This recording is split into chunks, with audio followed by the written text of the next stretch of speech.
নমস্কার বন্ধুরা, সরকার একটা বড় ঘোষণা করলো। হেলথ ইন্স্যুরেন্স আর লাইফ ইন্স্যুরেন্সে জিএসটি 18% থেকে কমিয়ে সোজা শূন্যে। তার মানে এটা স্পষ্ট যে এবার থেকে আপনার হেলথ ইন্স্যুরেন্স কিংবা লাইফ ইন্স্যুরেন্সের প্রিমিয়াম অনেকটাই কমবে। কিন্তু থামুন, বিশেষজ্ঞরা বলছেন অন্য কথা। তারা বলছেন হেলথ ইন্স্যুরেন্স কিংবা লাইফ ইন্স্যুরেন্সের প্রিমিয়াম কমা ব্যাপারটা এত সহজ হবে না। তারা কেন বলছেন এই কথা? কেন আপনার প্রিমিয়াম কমবে না? আর যদি প্রিমিয়াম কমাতেই হয় তাহলে গভর্নমেন্টকেই বা আর কি পদক্ষেপ নিতে হবে? আজকের ভিডিওতে এই নিয়েই বিস্তারিতভাবে আলোচনা করব। এই ভিডিওটা শেষ পর্যন্ত দেখুন, কারণ লাইফ ইন্স্যুরেন্সই হোক বা হেলথ ইন্স্যুরেন্সই হোক, প্রতিটা ফ্যামিলিতেই একটা করে ইন্স্যুরেন্স পলিসি তো আছেই। সুতরাং এই পরিবর্তনটা কিন্তু সরাসরি আপনার সাথে জড়িত। এবার প্রথমে আসি যে গভর্নমেন্ট কেন হেলথ ইন্স্যুরেন্স বা লাইফ ইন্স্যুরেন্সের জিএসটিটা কমিয়েছে। দেখুন, এর পিছনে একটা সুনির্দিষ্ট উদ্দেশ্য আছে। উদ্দেশ্যটা হলো এটাই যে হেলথ ইন্স্যুরেন্স বা লাইফ ইন্স্যুরেন্সের প্রিমিয়ামটা কমিয়ে দেওয়া, যাতে এটা বেশি অ্যাফোর্ডেবল হয়, মধ্যবিত্ত বা গরিব মানুষ এই হেলথ ইন্স্যুরেন্স আর লাইফ ইন্স্যুরেন্স নিতে পারে, ফিনান্সিয়াল সিকিউরিটি বাড়ে। এটাই হচ্ছে উদ্দেশ্য। দেশেতে বেশি মানুষ যখনই এই ইন্স্যুরেন্সটা নেবে তাহলে কি হবে, ফিনান্সিয়াল তাদের যে প্রোটেকশন, সেটা হেলথেই হোক বা লাইফ ইন্স্যুরেন্সেতেই হোক, সেটা বেশি থাকবে এবং এই ইন্স্যুরেন্সের পেনিট্রেশন বাড়বে আমাদের দেশেতে। তো এইটাই হচ্ছে গভর্নমেন্টের মূল উদ্দেশ্য। এইবার আসি যে এই ইন্স্যুরেন্স সেক্টরেতে জিএসটিটা কিভাবে কাজ করে, এইটা জানা কিন্তু খুব জরুরি। দেখুন, যখন আমি ইন্স্যুরেন্সের প্রিমিয়াম দিচ্ছি এই হেলথ ইন্স্যুরেন্স কোম্পানিকে, তার দুটো পার্ট থাকে। একটা হচ্ছে বেসিক প্রিমিয়াম আর একটা হচ্ছে জিএসটি। এবার আপনাকে একটা এক্সাম্পল দিই। মনে করুন আপনি একটা ইন্স্যুরেন্স নিয়েছেন যার বেস প্রিমিয়াম হচ্ছে 10,000 টাকা। এবার তার সাথে সাথে কিন্তু জিএসটি আছে। সেই জিএসটিটা কত? সেটা হচ্ছে 18%, যেটা আগে ছিল। তাহলে 1800 টাকা আপনার জিএসটি হলো। তাহলে টোটাল আপনার পেমেন্ট কত করতে হবে প্রিমিয়াম হিসাবে? এই 10,000 প্লাস 1800 মানে 11,800 হচ্ছে আপনার প্রিমিয়াম, যেটা আপনি কোম্পানিকে দিচ্ছেন। এইবার মনে করুন গভর্নমেন্ট এই যে 18%, সেই 18% জিএসটিটা কমিয়ে দিল। তাহলে এখন কি হবে? এখন ক্যালকুলেশনটা এইরকম হচ্ছে যে বেস প্রিমিয়াম যেটা আছে সেটা তো 10,000 থাকছেই, কিন্তু গভর্নমেন্ট কোনো জিএসটি নিচ্ছে না। তাহলে আপনার জিএসটি নিন হয়ে গেল। তাহলে আপনার প্রিমিয়াম কত হলো? 10,000 টাকা। তো এইবার এইটা দেখে আপনার কি মনে হতে পারে? তাহলে তো খুব ভালো হলো, মানে আপনার 1800 টাকা সেভ হলো। তো এটা তো মনে হচ্ছে এবং ওটা হওয়া উচিত, কিন্তু এইখানেতেই একটা সমস্যা, একটা টেকনিক্যাল সমস্যা আছে। আর সেইটা হলো ইনপুট ট্যাক্স ক্রেডিট বা আইটিসি। তাহলে আইটিসি কি সমস্যা তৈরি করছে, চলুন এইবার সেইটা আপনাকে বিস্তারিতভাবে বলি।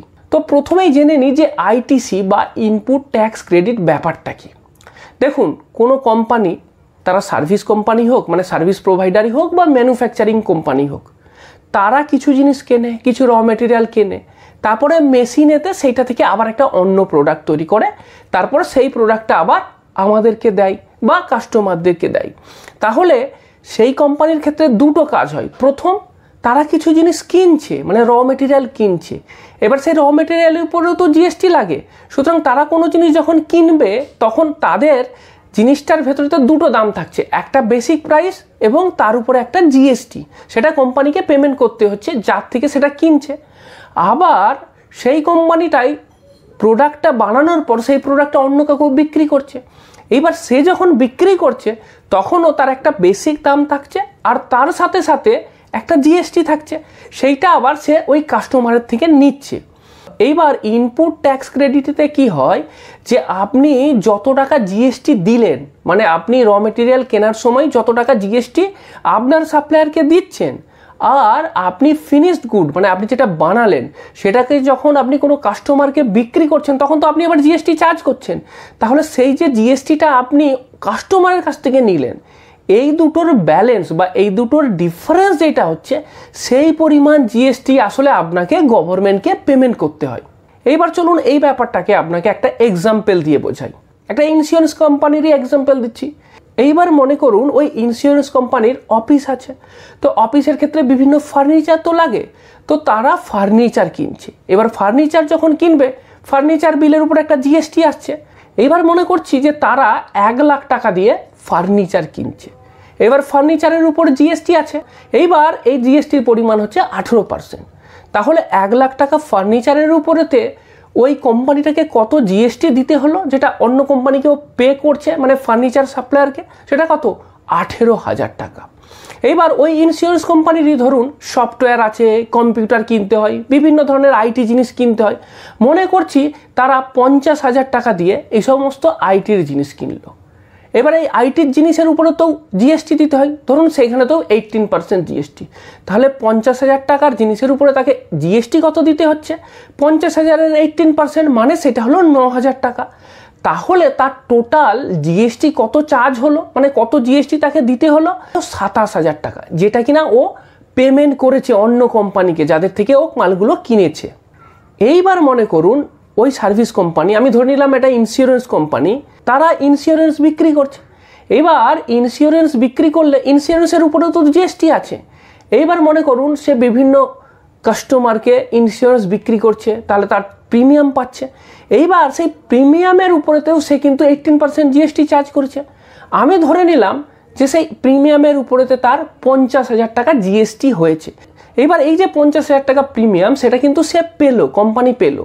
কার থেকে পেলো? তার যারা পলিসি হোল্ডার, তাদের থেকে সে 18% জিএসটি চার্জ করে 50,000 টাকা জিএসটি সে পেয়েছে। তাহলে এখান থেকে দুটো জিনিস পরিষ্কার হয়ে গেল। এক, জিএসটি কালেক্টেড কত হয়েছে কোম্পানির, সেটা হচ্ছে 50,000 টাকা। জিএসটি সে কত পে করেছে? 27,000 টাকা।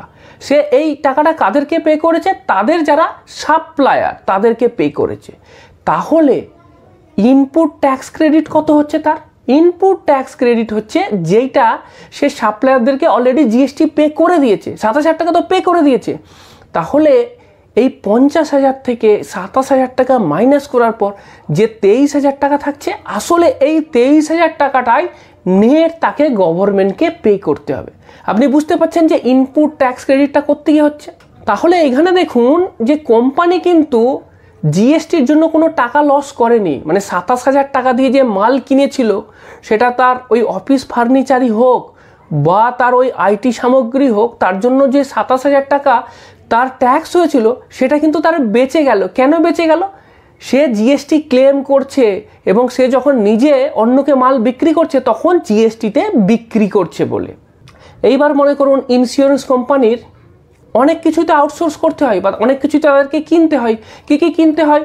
যেমন ধরুন যে অফিস আছে, তার রেন্ট আছে, সেটা লাগবে। এবার মনে করুন অ্যাডভার্টাইজিং, মার্কেটিংয়ের জন্য খরচা আছে, সেখানেও তাকে জিএসটি পে করতে হচ্ছে। আইটি সার্ভিস সফটওয়্যার, সেখানে তাকে জিএসটি সার্ভিস করতে হচ্ছে। প্রফেশনাল ফিজ আছে, ইন্স্যুরেন্স এজেন্ট আছে, তাদেরকে যখন টাকা দিচ্ছে সেক্ষেত্রে তাকে জিএসটি পে করতে হচ্ছে। সুতরাং সমস্ত জায়গাতে তাকে জিএসটি পে করতে হচ্ছে। এইবার এই যে জিএসটি পে এতদিন ধরে যেটা করছিল, সেইটা কিন্তু সে মেকআপ করে ফেলছিল। কোত্থেকে মেকআপ করছিল? যখন সে পলিসি বিক্রি করছিল 18% জিএসটি পাচ্ছিল, তার এগেনস্টেতে সেটা অফসেট করে ফেলছিল। এইবার এখন নতুন স্ট্রাকচারেতে সমস্যাটা কোথায়? নতুন স্ট্রাকচারের সমস্যা এটাই যে এখন আর আপনার এলআইসি প্রিমিয়ামের উপর জিএসটি চার্জ হচ্ছে না। সুতরাং আপনি যখন পাবলিককে বা পলিসি হোল্ডারকে এই ইন্স্যুরেন্স সার্ভিস দিচ্ছেন, তখন কিন্তু কোনো জিএসটি নেই। মানে আপনার কিছু জিএসটি থেকে আয় হচ্ছে না, কিন্তু আপনার জিএসটির ব্যয়টা সেটা তো থেকেই যাচ্ছে। তার মানে আপনি এখন বলতে পারেন যে আমি যে জিএসটিগুলো পেমেন্ট করলাম আমার ভেন্ডারকে, সেটা তো আর এখন আমি অফসেট করতে পারবো না কোনো কিছুর সঙ্গে, তাহলে তো এটা আমার লস। তাহলে এই টাকাটা আমাকে কি করতে হবে? পলিসি হোল্ডারদের প্রিমিয়াম বাড়িয়ে দিয়ে করতে হবে। এই যেটা বলছি এটাকে আরেকটা এক্সাম্পল দিয়ে বোঝাই, তাহলে আপনার বুঝতে আরও সুবিধে হবে। মনে করুন একটা ইন্স্যুরেন্স কোম্পানি আছে, সে 100 কোটি টাকা সার্ভিসের জন্য খরচা করছে।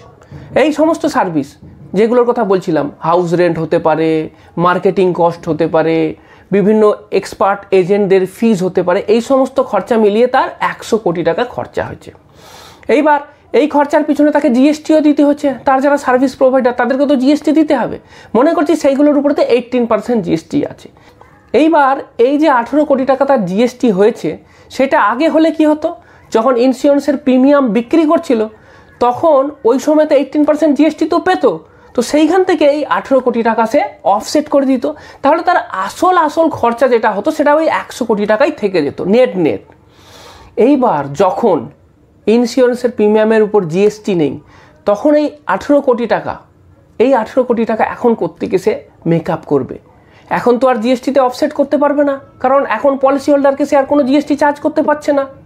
তাহলে এই কোম্পানি 18 কোটি টাকা আইদার তাকে লস বিয়ার করতে হবে, অথবা এই 18 কোটি টাকা প্রিমিয়ামের উপরেতে বাড়িয়ে দিতে হবে। মানে এই 18 কোটি টাকা পলিসি হোল্ডারদের মধ্যেই ডিভাইড করে দিতে হবে, সেইখান থেকেই তুলে ফেলতে হবে, তবেই কিন্তু কোম্পানির প্রফিটেবিলিটিটা সেম থাকবে। তো এইটাই হচ্ছে আসল কারণ। এক্সপার্টরা যেটা বলছেন না যে ইনপুট ট্যাক্স ক্রেডিটের কারণে প্রিমিয়াম কমবে না, বরং উল্টে বেড়ে যেতে পারে, তার এক্সপ্লেনেশনটা হচ্ছে এটাই। তাহলে এইবার প্রশ্ন হলো যে গভর্নমেন্ট কিভাবে এটা এনশিওর করবে যে আমি যে জিএসটিটা কমালাম সেটা আসলে পলিসি হোল্ডারদের কাছে আসল সুবিধাটা পৌঁছে দেবে। মানে এই 18% আমি কাট করলাম, প্রিমিয়ামটাও যেন সেই সমানুপাতিক হারে কমে, এটা তো দেখতে হবে। তার জন্য গভর্নমেন্ট কি করতে পারে, গভর্নমেন্ট কি স্টেপ নিতে পারে? প্রথম, অ্যালাউ আইটিসি রিফান্ড। মানে আমি যেটা বলছিলাম যে ইনপুট ট্যাক্স ক্রেডিট যেটা, সেটা এতদিন ধরে তো তারা এটা অফসেট করতে পারছিল। এইবার এখন তো আর জিএসটি নেই বলে সেই আইটিসি বা ইনপুট ট্যাক্স ক্রেডিট যেটা, সেটা তো তারা এখন নিতে পারছে না। কিন্তু যদি আমি বলে দিই, আমি একটা বিশেষ সুবিধে দিয়ে দিই যে ঠিক আছে, তুমি যখন মাল বিক্রি করছো সেখানে জিএসটি 0 হলেও ক্ষতি নেই, তুমি মাল কেনার সময় যে জিএসটিটা দিয়েছো সেইটা তুমি রিফান্ড পেয়ে যাবে। সেম জিনিস এক্সপোর্টের ক্ষেত্রেও হয়। বিভিন্ন এক্সপোর্ট আইটেমে ধরুন গভর্নমেন্ট জিএসটি 0 করে রেখেছে, মানে সেলিং জিএসটি 0, কিন্তু সেই আইটেমটা তৈরি করার সময় সে যখন ইনপুট প্রোডাক্টগুলো কিনেছে সেগুলোর উপর তো জিএসটি দিয়েছে, তো সেক্ষেত্রে তো তার লস হয়ে যেত। সেই কারণের জন্য গভর্নমেন্ট বলছে যে ক্ষেত্রে এক্সপোর্ট 0 আছে, মানে এক্সপোর্টে 0% জিএসটি আছে, আপনার যে ইনপুট ট্যাক্স ক্রেডিট সেটা আমি আপনাকে দেব। তো এইভাবে গভর্নমেন্ট চাইলে এই ইনপুট ট্যাক্স ক্রেডিটটাকে রিফান্ড দিয়ে দিতে পারে, তাহলে কিন্তু সমস্যা হবে না, তখন তারা আর পলিসি হোল্ডারদের উপরে এটা চাপাবে না। 2 নম্বর যেটা হতে পারে সেটা হচ্ছে গভর্নমেন্ট সাবসিডি দিতে পারে। আপনার ওই আইটিসি লস হচ্ছে, তো সেই আইটিসি লস যে পরিমাণ হচ্ছে বা ইনপুট ট্যাক্স ক্রেডিট লস যেটা হচ্ছে সেই পরিমাণ আমি সাবসিডি দিয়ে দেবো। পরিবর্তে ইন্স্যুরেন্স কোম্পানিকে যেটা করতে হবে যে আপনি প্রিমিয়ামটা কমিয়ে দিন, মানে আমি 18% যেটা প্রিমিয়াম কমানোর কথা বলছি আপনি কমিয়ে দিন, আপনার আইটিসি লস যেটা হলো সেটা আমরা আপনাকে সাবসিডি দিয়ে দেবো, এটা করতে পারে।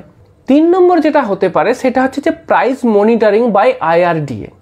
তো এই আইআরডিএ তারা কিন্তু এই প্রাইসটা মনিটর করতে পারে, তারা এটা দেখতে পারে যে অ্যাকচুয়ালি ইন্স্যুরেন্স কোম্পানিগুলো জিএসটিটাকে পাস অন করছে কিনা। যদি না করে তাহলে তারা তার এগেনস্টেতে পদক্ষেপ নিতে পারে, সুতরাং তারা কিন্তু এটা ট্র্যাক করতে পারে। সুতরাং এই ভিডিও থেকে এই কনক্লুশনে আসা যেতে পারে যে পলিসি হোল্ডারদের লেভেলেতে প্রিমিয়াম অ্যামাউন্টটা যদি কমাতে হয়, জিএসটির অ্যাকচুয়াল বেনিফিটটা সেটা যদি আপনার এন্ড ইউজারের কাছে পৌঁছে দিতে হয়, তাহলে গভর্নমেন্টকে এই 3টে জিনিসের মধ্যে একটা তো অবশ্যই করতে হবে।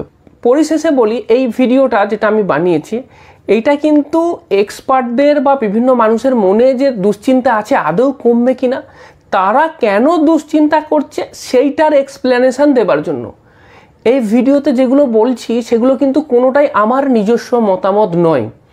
আমার নিজস্ব মতামত এটাই যে গভর্নমেন্ট যখন এর জিএসটি রেট কমিয়েছে, সুতরাং তাদের মাথাতে এটাই আছে যে পলিসি হোল্ডার যারা তাদের রেটটাকে কমিয়ে দিতে হবে বা তাদেরকে সুবিধে দিতে হবে। সুতরাং গভর্নমেন্টের এটা প্রথম পদক্ষেপ। এরপরে যদি কোনো বাধা আসে গভর্নমেন্ট নিশ্চয়ই সেটা দেখে উপযুক্ত ব্যবস্থা নেবে। ফাইনালি তাদের যে মূল উদ্দেশ্য পলিসি হোল্ডারদের কাছে এই প্রিমিয়ামের অ্যামাউন্টটা কমিয়ে দেওয়া, সেটা নিশ্চয়ই তারা করবে। আমি এই বিষয়ে সম্পূর্ণরূপে আত্মবিশ্বাসী এবং আশাবাদীও।